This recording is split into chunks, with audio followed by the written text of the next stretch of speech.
چامپیۆنز لیگ گەورەترین پاڵۆنتی لەسەر ئاستی ئەوروپا لە قۆناغی یەکەمدایە و ئەم هەفتەیە چەندین یاری هەفتەی سێمی ئەو قۆناغا بەڕێوە دەچن. سێشەممە 9 یاری ئەنجام دەدرێن.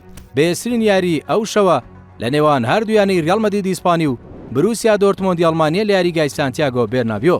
ریال مەدرید و بروسیا دۆرتمۆند لە مێژووی چامپیۆنز لیگدا 15 جار ڕوبەڕوو یەک بوونەتەوە و یانە ئیسپانیەکە لە 7 یاریدا براوە بوو و 26 گۆڵی کردووە، یان ئەڵمانیەکەش 3 بردنەوەی هەیە و 19 گۆڵی تۆمار کردووە لە 5 یاریشدا یەکسان بوون.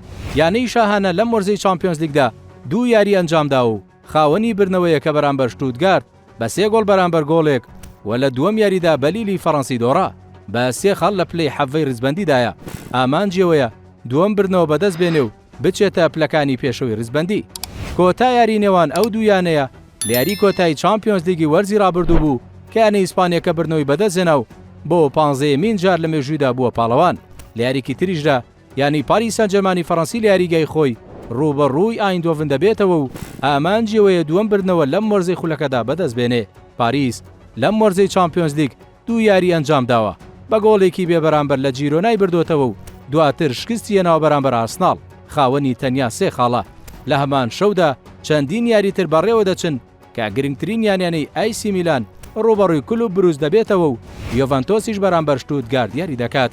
ئارسناڵیش لە یاریگای ماڕات لە پێناو بردنەوەی دووەم لەم وەرزەدا میوانداری شاختاری ئۆکرانی دەکات.